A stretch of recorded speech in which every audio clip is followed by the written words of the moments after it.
লম্বা একটা রড কাটলে একটা রিং বানানো যাবে।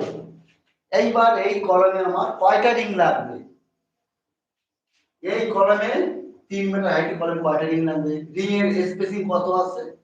150 mm আছে। আর কলম লম্বা কত আছে? 3 মিটার।